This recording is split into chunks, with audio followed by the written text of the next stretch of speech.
Shalom. L'évangile selon saint Luc nous rapporte au chapitre 4 et au verset 13 quelque chose d'assez étonnant. Pour ce qui concerne l'amour, le mariage, les relations hommes-femmes. Ce verset nous dit que dans les saisons de nos vies, il y a un temps favorable pour le diable. Il y a un temps favorable pour le diable qui désire nous tenter. Pour ce qui concerne donc l'amour, pour ce qui concerne le mariage et les relations hommes-femmes, je crains que ce moment favorable pour le diable ne coïncide avec la saison d'été.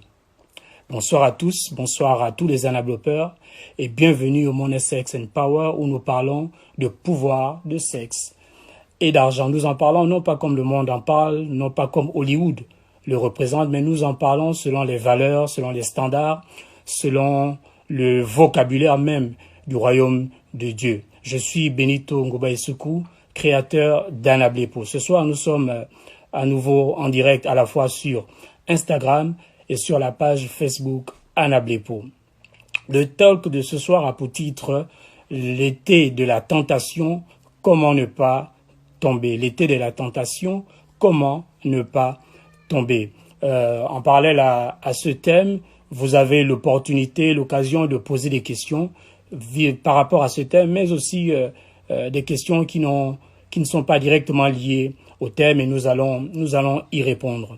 Avant de commencer mon propos, je voudrais vous présenter, c'est la petite surprise du soir, je voudrais vous présenter une production faite pour Anablepo, une production musicale. Je reviendrai sans doute en détail sur cette chanson, mais je veux juste vous faire partager un court extrait de cette chanson qui va nous accompagner semaine après semaine dans nos lives et sans doute au-delà de nos lives. Alors écoutez et je vais avoir vos commentaires sur cette chanson. C'est juste un court extrait.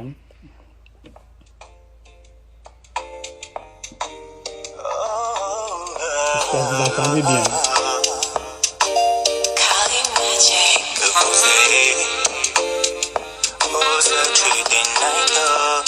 On parle d'amour, de mariage, relation homme-femme. Daisy, tu vas être inspiré, mon frère. Tu vas être encouragé. Daisy, tu vas être enseigné, mon frère. Tu vas être équipé. Et tu vas être équipé. Tu es célibataire ou en concubinage, ça tu dénaïda. Tu es fiancé ou en mariage, ça tu dénaïda. Tu es célibataire ou en concubinage, ça tu dénaïda. Tu es fiancé ou en mariage, ça tu dénaïda.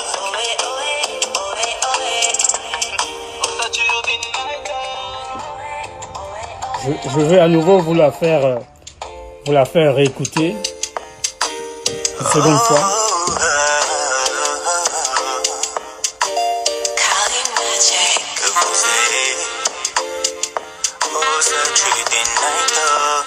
On parle d'amour, de mariage, relation homme-femme. Daisy, tu vas être inspiré, mon frère. Tu vas être encouragé. Daisy, tu vas être enseigné, mon frère. Tu vas être équipé. Et tu vas être équipé. Tu es célibataire ou en concubinage, ça tu dénaïda. Tu es fiancé ou en mariage, ça tu dénaïda. Tu es célibataire ou en concubinage, ça tu dénaïda. Tu es fiancé ou en mariage, ça tu dénaïda. Ça tu dénaïda.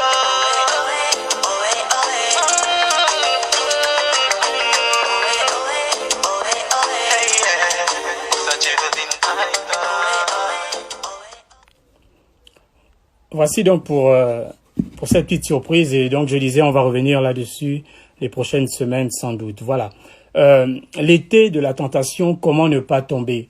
Je l'ai dit en introduction, la période d'été est une période que le diable affectionne pour tenter les célibataires, pour tenter les couples et il veut faire ce qu'il sait faire de mieux, c'est-à-dire nous tenter. La saison d'été est une saison pourtant conçue pour la célébration, le repos, pour en profiter. Mais le diable, lui, en profite pour nous tenter, pour tenter de nous faire tomber, tenter de nous faire chuter. Il n'est pas obligé pour vous de tomber lorsque la tentation se présente. Je prie dans le nom de Jésus que 1000 couples tombent à votre côté et 10 000 célibataires tombent à votre droite, mais vous ne serez pas atteints. Vous ne serez pas atteints. C'est important de comprendre ce qu'est la tentation et comment ne pas tomber. Il existe différentes tentations estivales. Il existe différents types de tentations. Par exemple, les tentations liées à l'argent. On est tenté de dépenser, de faire ce qui est illégal pour avoir plus d'argent. C'est une tentation. Toujours lié à l'argent, on a la tentation de dépenser ce qu'on n'a pas. On prend par crédit et on dépense l'argent qu'on n'a pas. Ou alors on est tenté de dépenser toutes les économies, toute l'épargne que nous avons accumulée ces mois de confinement durant. Et donc, la tentation liée à l'argent existe. Il existe aussi la tentation d'abandonner. L'année a été particulièrement difficile jusqu'ici pour beaucoup. Et souvent, on veut abandonner, on se dit ça ne vaut plus le coup, ça ne vaut plus le coup. On veut abandonner le projet qu'on avait pour cette année, l'objectif majeur qu'on s'était fixé pour cette année 2020. On est tenté d'abandonner. Autre tentation, c'est celle qui consiste à déplaire à Dieu, mais à plaire aux hommes pour avoir plus de succès, plus de j'aime, plus d'influence, plus de pouvoir finalement. En parlant de pouvoir, il y a aussi la tentation du pouvoir. L'été, c'est l'occasion pour les chefs dans l'entreprise ou dans l'église de donner le pouvoir par intérim à un frère ou à un collègue. Et vous allez observer que pendant cette séquence d'été, vous allez voir ce frère devenir un dictateur et être tenté de mater, entre guillemets, ses frères ou ses collègues de travail. Il y a donc ces tentations du pouvoir lorsqu'il arrive entre les mains d'hommes et de femmes immatures qu'il utilise à mauvais escient. Enfin, il y a aussi la tentation liée aux relations extra-conjugales ou des relations hors mariage. Et c'est de ces deux types de tentations que je voudrais parler ce soir. Je voudrais parler de ces deux types de tentations. Comment ne pas tomber dans des relations extra-conjugales ou dans des relations avant mariage. La toute première chose que je veux vous dire et qui pourrait étonner plus d'un, c'est la chose suivante. Écoutez-moi bien. Avoir des désirs sexuels, ce n'est pas forcément un péché. Ce n'est pas forcément une mauvaise chose. Avoir des désirs sexuels, ce n'est pas forcément une mauvaise chose. Et pour expliquer mon propos, je veux répondre déjà à une question posée. Je veux répondre à une question et la réponse à cette question va donner plus de précision à mon propos de tout à l'heure. Et la question est la suivante, je la lis. Mes cousins regardent des films porno le samedi jusqu'à 2 heures. Souvent, ils sont fatigués le dimanche, entre parenthèses. Ils disent que ce n'est pas un péché. Est-ce vrai? Est-ce vrai que le porno, les films porno, regarder les films porno, ce n'est pas un péché? Les cousins en question pourraient s'exclamer le porno, ce n'est pas un péché. Pour preuve, Benito vient d'attester que les désirs sexuels ne sont pas forcément un péché. Je veux ôter tout malentendu et préciser les choses. Je veux préciser les choses. Tant que votre désir d'une intimité est dirigé vers votre homme, vers votre femme, ce n'est pas un péché. Et tant que ce désir n'est pas un désir pornographique, ce n'est pas un péché. Je répète, tant que votre désir sexuel est orienté vers votre homme, vers votre femme, vers votre épouse, ce n'est pas un péché. Et tant que votre désir n'est pas un désir pornographique, ce n'est pas un péché. C'est quoi la différence entre un désir sexuel et un désir pornographique? Il y en a un. Le désir d'intimité sexuelle, c'est le désir de s'unir à quelqu'un et de le connaître intimement. La Bible dit dans Genèse 4:1 que Adam connut Ève. C'est ce désir-là. le fait de s'unir à quelqu'un et de le connaître intimement sur le plan sexuel. Ça, ce n'est pas un péché lorsqu'il s'agit de votre époux, ce n'est pas un péché lorsqu'il s'agit de votre épouse. Mais, qu'en est-il de la pornographie? La pornographie, par définition, c'est se représenter des détails, des images explicites, des scènes explicites, des détails obscènes dans le but de provoquer de l'excitation. Et ça, c'est un péché, ça, ce n'est pas bon. Le désir sexuel vers son conjoint, oui, mais la pornographie, ça, c'est un péché.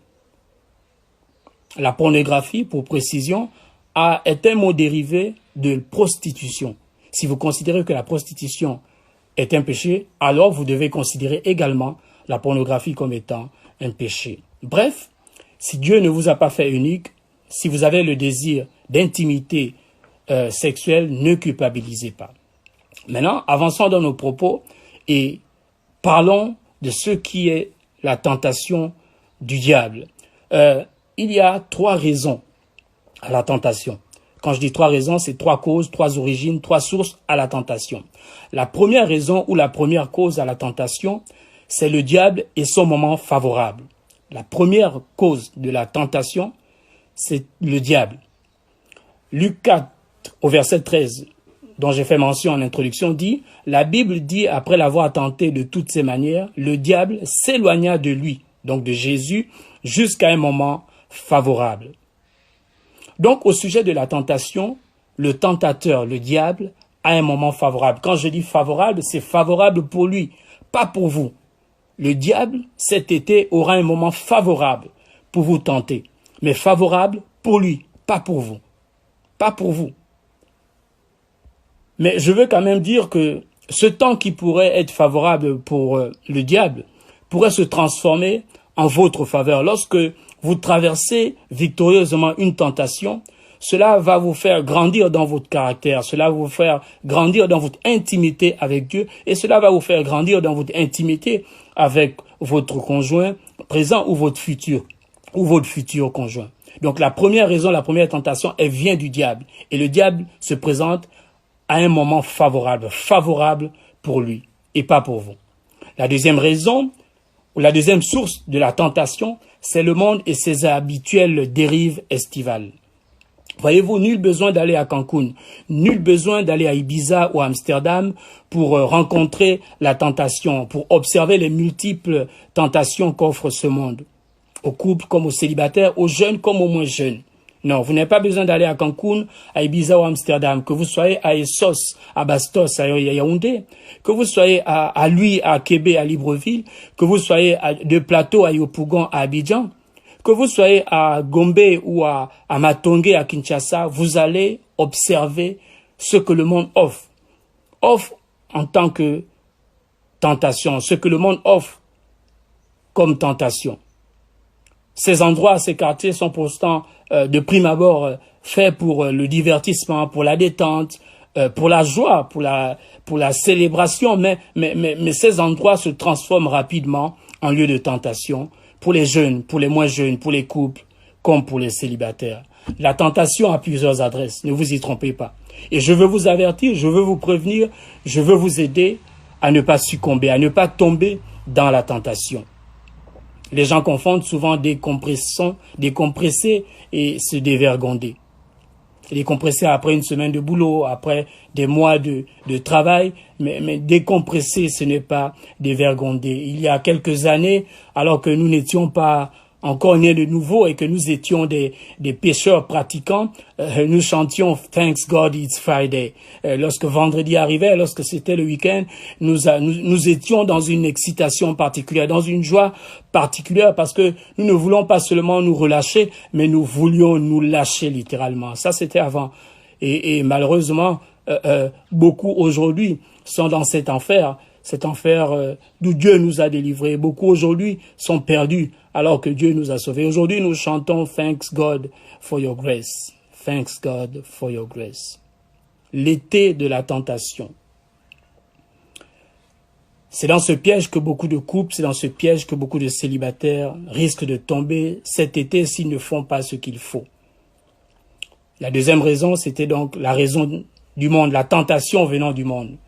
La troisième source de tentation, après avoir parlé du diable, du monde, je veux parler à présent de la faiblesse de votre chair, de la faiblesse de la chair.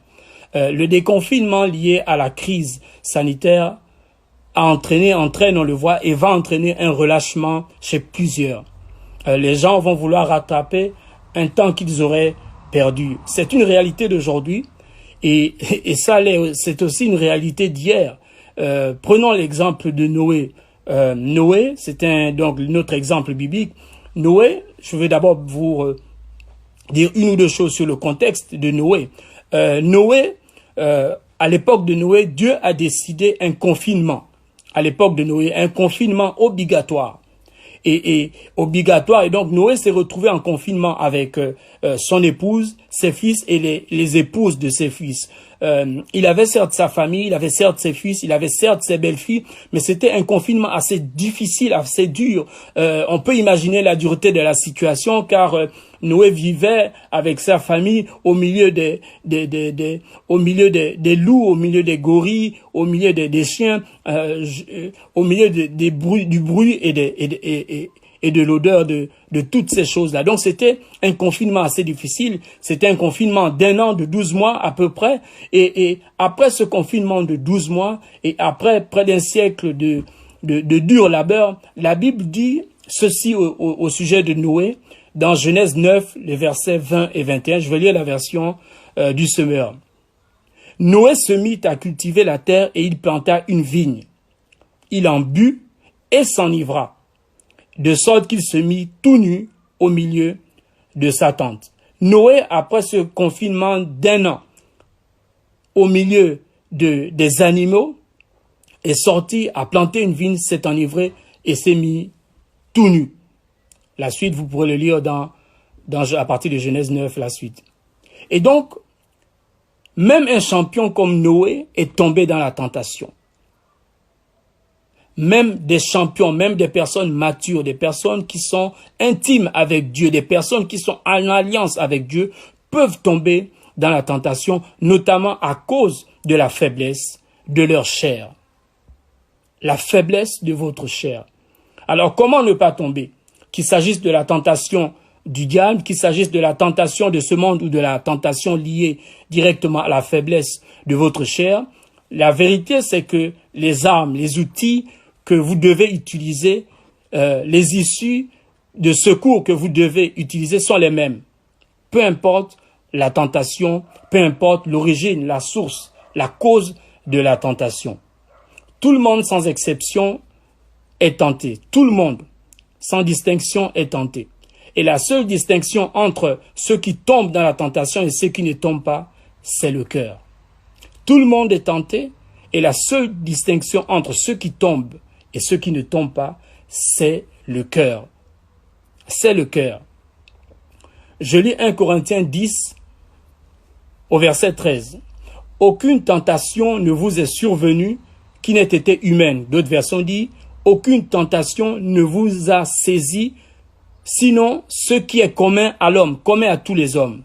Et Dieu qui est fidèle ne permettra pas que vous soyez tentés au-delà de vos forces, mais avec la tentation, il préparera aussi le moyen d'en sortir, afin que vous puissiez la supporter. » Deux choses importantes à retenir de ce verset. Deux choses importantes. Premièrement, la tentation à laquelle vous faites face aujourd'hui, d'autres hommes, d'autres femmes, d'autres célibataires, d'autres hommes, d'autres femmes mariées font face à la même tentation. Font face également à la tentation. Vous n'êtes pas seul, vous n'êtes pas seul. La tentation, c'est quelque chose de commun à tous les hommes. La deuxième chose, c'est que Dieu a fixé une limite au sujet de la tentation. Dieu a fixé une limite et la tentation ne peut pas dépasser votre force. C'est ce que dit ce verset. Quand quelqu'un dit « j'ai succombé à la tentation, c'était trop fort », c'est faux. C'est faux parce que chaque fois qu'il y a la tentation n'est pas au-dessus de nos forces. Je ne dis pas que c'est facile, mais la tentation qui nous survient n'est jamais au-dessus de nos forces. Je vais aller plus loin en disant la chose suivante, c'est que si la tentation est commune à tous les hommes, elle est commune aux chrétiens comme aux païens. Ça veut dire que Même en tant que païen, on peut supporter la tentation que vous, chrétiens, vous traversez. En tant que païen, on peut traverser, on peut être victorieux, on peut ne pas tomber. On peut ne pas tomber. Même un païen peut résister à la tentation que traverse un chrétien. Vous qui êtes spirituel, vous qui êtes chrétien, vous n'avez pas d'excuses. Vous n'avez pas d'excuses parce que la tentation est toujours en deçà de vos forces. Toujours en deçà de vos forces. C'est la promesse que Dieu nous fait au sujet de la tentation. La tentation, ce n'est pas lui qui l'envoie. Nous l'avons vu, c'est soit le diable, soit le monde, soit notre chair. Mais Dieu s'est arrangé pour dire au monde, à notre chair et au diable, que la tentation ne doit pas être au-dessus de nos forces. Quand je parle de tentation, je ne parle pas d'épreuve. L'épreuve, c'est différent. Nous avons tous les mêmes tentations. Vous avez les mêmes tentations que vos dirigeants, que vos pasteurs, que les personnes que vous admirez sur les réseaux sociaux. Mais vous n'avez pas la même épreuve qu'eux.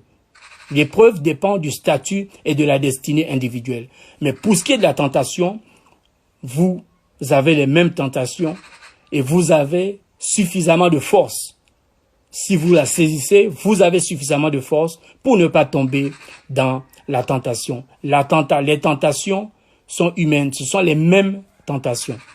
Et ce que je dis est très encourageant, ça veut dire que lorsque vous êtes face à la tentation, vous ne paniquez pas, mais vous savez que la tentation n'est pas au-dessus de votre force. Vous savez que quelqu'un d'autre passe par la même tentation ou est passé, a eu la victoire, alors vous aussi, vous aurez la victoire. Vous aussi, vous n'allez pas tomber.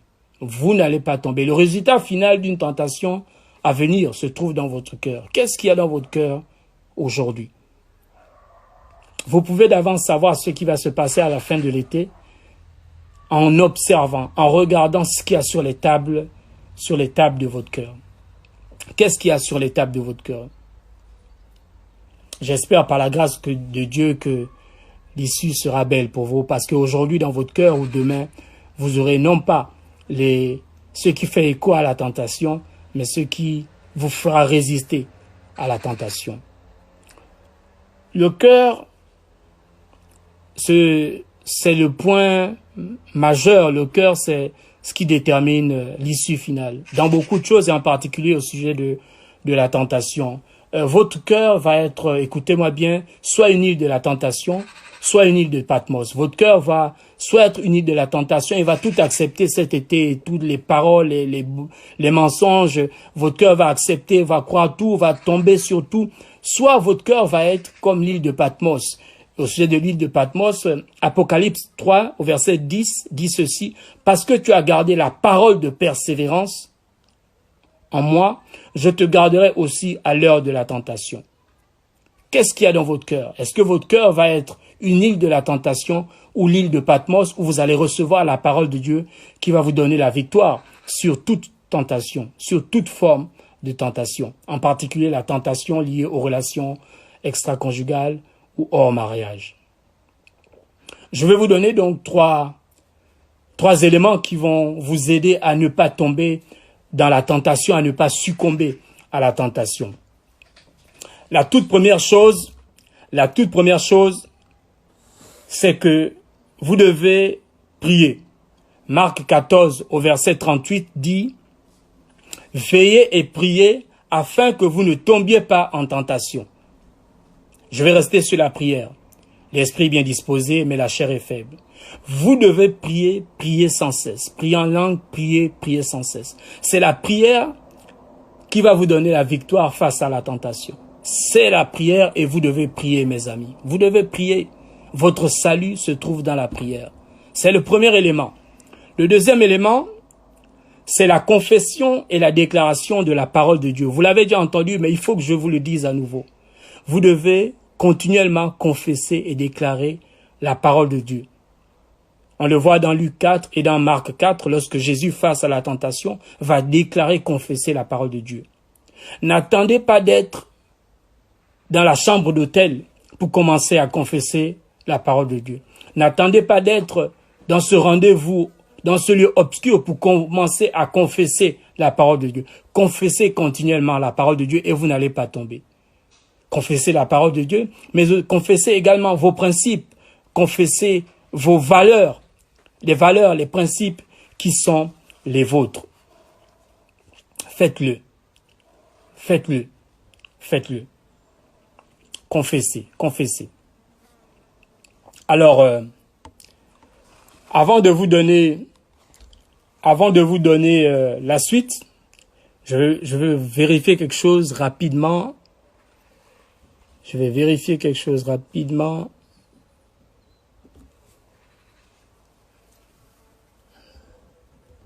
Un instant, s'il vous plaît.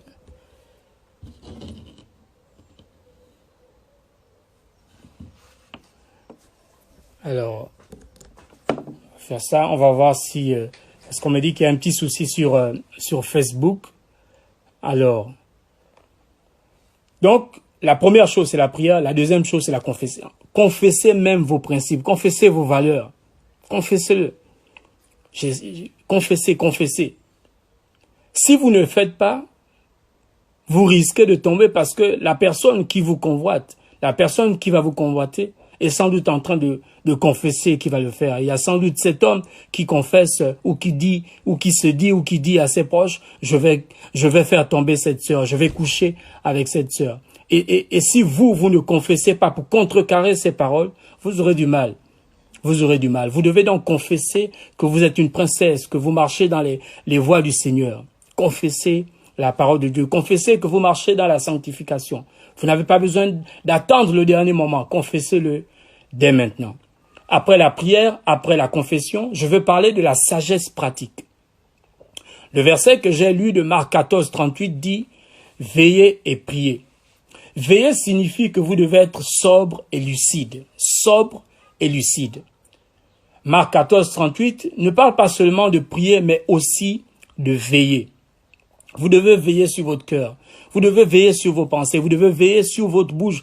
Qu'est-ce qui sort de votre bouche? Vous devez être sage.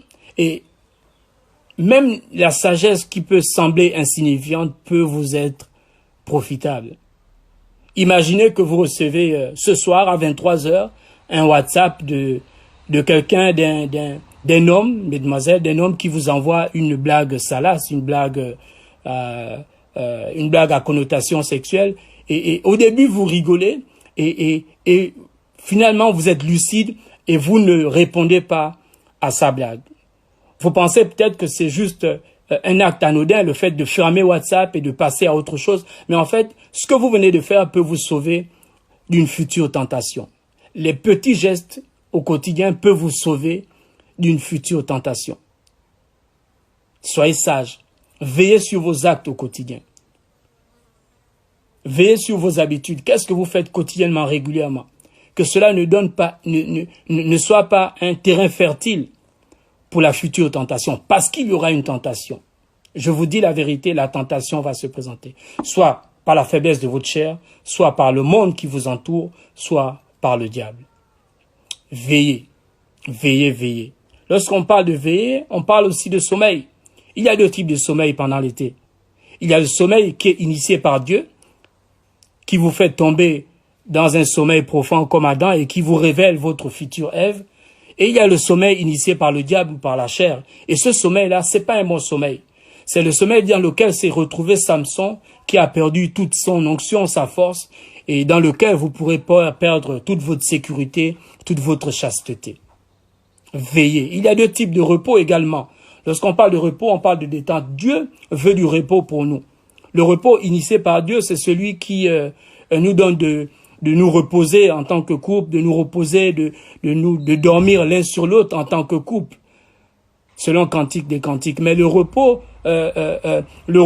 ou la détente initiée par le diable ou par la tentation, ce n'est pas c'est pas le bon repos. C'est le repos qui conduit à l'oisiveté dans laquelle s'est retrouvé David au point d'être tenté par Bathsheba. Donc il y a un bon repos et il y a un mauvais repos. Il y a un bon sommeil et il y a un mauvais sommeil. Laissez-moi vous parler des conversations. Vous ne devez pas avoir tout type de conversation. 2 Timothée au chapitre 2, verset 23 dit « Repousse les discussions folles et inutiles, sachant qu'elles font naître des querelles. Il y a des discussions qu'il faut refuser. Il y a des discussions, vous êtes entouré de gens qui commencent un type de discussion, retirez-vous parce que ces discussions-là vont vous entraîner dans la tentation. Soyez sages. Ce même verset dit, dans la version Darby, évite les questions folles et insensées. En fait, il y a des questions auxquelles il ne faut pas répondre. Même si c'est des questions simples, anodines, soyez sages. Et voyez que ce type de questions-là, c'est des questions qui vont vous amener dans la tentation. Je vous rappelle que dans toute l'histoire de la Bible, la toute première question a été posée par le diable. Oui, la toute première question, c'est le diable qui l'a posée. Faites attention aux questions qui paraissent anodines. Vous êtes fiancé ou célibataire, quelqu'un va vous demander, alors vous avez quelqu'un dans votre vie. Ne répondez même pas à cette question. Parce qu'il y a souvent une deuxième question. Quelqu'un vous voit dans la rue, quel est votre prénom? Il y a des questions auxquelles il ne faut même pas répondre. Parce que c'est des questions qui vont entraîner d'autres questions et qui vont vous entraîner, qui pourraient vous entraîner dans la chute, comme cela a été le cas pour Ève, comme cela a été le cas pour Adam. Il y a des questions auxquelles il ne faut pas répondre. Pour finir, je veux vous parler de la part de Dieu, de notre part à nous dans la tentation, et de la part du diable, de la part de Satan. La part du diable, on l'a vu, on l'a dit, la part du diable, c'est de nous faire tomber. Le diable a une mission, c'est de nous faire tomber. Le périmètre d'action du diable, c'est ce que je nomme la TAT. La TAT du diable. C'est la tentation, l'accusation et la tromperie du diable. Ce sont les seules armes du diable. Le diable, la Bible nous dit qu'il a été désarmé à la croix. Il n'a plus pouvoir, autorité, il n'a plus puissance contre nous. Il lui reste la TAT. La tentation, l'accusation et la tromperie. Le diable, cet été, va vouloir vous tenter par ses pensées. Il va vouloir vous accuser par des paroles. Le diable va vouloir vous tromper par ses mensonges. Vous devez être vigilant, vous devez être vigilante. Le diable va vous dire, oh, tout le monde le fait, faites-le aussi. Non. Ça, c'est la part du diable. Il va faire sa TAT. La part de Dieu, c'est laquelle? La part de Dieu pour nous éviter de tomber, c'est trois choses également. J'ai dit que le diable, c'était trois choses. Tenter, accuser, tromper. Avec Dieu, c'est aussi trois choses. C'est d'abord sa présence, son onction et sa parole. Dieu, pour nous éviter de tomber, va nous donner sa présence, son onction et sa parole. Je veux m'arrêter uniquement à sa présence. La Bible dit que Dieu ne nous abandonne pas. Dieu est toujours avec nous. C'est non seulement le Dieu omniprésent, mais il est véritablement avec nous et nous devons avoir conscience de sa présence. Même au milieu de la séduction, même au milieu de la chambre d'hôtel, avoir conscience que Dieu est avec vous peut vous sauver de la chute, peut vous sauver de toute chute. Avoir conscience que Dieu est avec vous, que votre Père Céleste est avec vous. Personne sur la terre, personne de normal, ne peut commettre un péché d'impudicité devant son Père naturel, son Père biologique. Alors le fait d'avoir conscience que votre Père Céleste est là, vous n'allez pas avoir envie de pécher à cause de la conscience de la présence de Dieu. Oh, merci pour ta présence, Seigneur. La conscience de la présence de Dieu. La deuxième chose au sujet de la présence de Dieu, c'est que le fait d'avoir conscience de sa présence vous garantit que Dieu va agir, Dieu va vous secourir. Dieu n'est pas spectateur, Dieu n'a pas acheté son ticket de cinéma pour observer comment le diable va vous tenter cet été. Dieu n'a pas acheté un ticket de cinéma avec pour titre ma fille va être tentée et va sans doute tomber. Et puis il est là spectateur de la tentation du diable. Non. Au milieu de toutes ces tentations, Dieu va vous secourir, mais vous devez avoir conscience de sa présence, de son onction et de sa parole. Dernière chose, c'est votre part à vous. Qu'est-ce que vous devez faire pour éviter de tomber? C'est simplement votre réponse à ce que Dieu fait. Donc votre part, on l'a vu, votre responsabilité, votre choix, votre décision, c'est prier, déclarer la parole, confesser la parole, confesser vos principes et agir avec sagesse au quotidien. Je veux répondre à une à une autre question, à une deuxième question. Je lis. Je connais des frères et des sœurs dans l'église qui vivent dans la fornication et personne ne le leur reproche. Pourquoi moi, je dois m'abstenir de relations avant le mariage? Je veux répondre, c'est une bonne question. C'est une bonne question. Cet exemple, ces exemples sont légion dans l'église notamment, mais pas que dans l'église. Et donc, je pense que c'est une bonne question. Et je veux dire deux choses. La première chose, c'est que vous ne savez pas si, en réalité, votre pasteur, votre leader ou quelqu'un, un ancien, a fait le reproche à ses frères et sœurs qui sont dans la fornication. Il est probable que ça a été fait, mais que vous ne soyez pas au courant. La deuxième chose que je veux dire, c'est que, en réalité, ce qui est important pour vous, c'est une question et même deux. La première question, c'est la première question qui est importante, c'est que d'après vous, est-ce que, ce que ces hommes et ces femmes, ce que ces frères et ces sœurs font, plaise à Dieu? La réponse est non. Si ça ne plaît pas à Dieu, alors vous n'avez pas à faire comme eux. Vous n'avez pas à les imiter. Imitez ceux-là qui vivent dans la sanctification, qui vivent selon les voies de Dieu. Imitez ces personnes, ces hommes et ces femmes.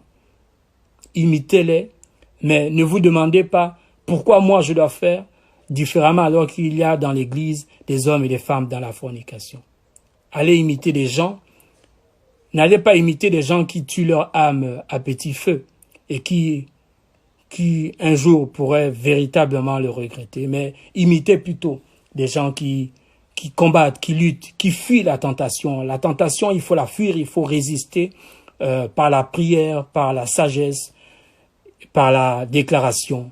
Je prie dans le nom de Jésus pour chacun d'entre vous, hommes, femmes, célibataires et mariés, que vous saisissiez les armes de Dieu pour résister à la tentation. Je déclare que vous n'allez pas tomber, ni cet été, ni plus tard. Dans le nom de Jésus-Christ de Nazareth. Amen. Voilà pour aujourd'hui. On a peut-être eu quelques difficultés avec Facebook. On va vérifier cela. Mais voilà, réécoutez, partagez. Sinon, vous allez sur le live de Instagram Anabepro et vous réécoutez. On le mettra dans 1 heure ou 2 également sur YouTube, si possible. Alors réécoutez et vous allez être victorieux. Je suis Benito et je vous dis, nous sommes samedi, mais samedi tout n'est pas permis. Je veux terminer encore avec cette chanson qui va nous accompagner très souvent. Nous sommes samedi, mais samedi, on peut se réjouir, on peut en profiter, mais on n'a pas besoin de tomber dans la tentation. Tu vas être inspiré, mon frère. Tu vas être encouragé. Daisy, tu vas être enseigné, mon frère. Tu vas être équipé. Tu vas être équipé. Écoute ça. Tu es célibataire ou en concubinage, statut des night talk. Tu es fiancé ou en mariage, statut des night talk. Tu es célibataire ou en concubinage, statut des night talk. Tu es fiancé Ou en mariage. statut des night talk. Je vous dis à bientôt. Et shalom chez vous. On se revoit bientôt. Soyez bénis, soyez richement bénis. Bientôt, un nouvel épisode de mon SX Empower. Shalom.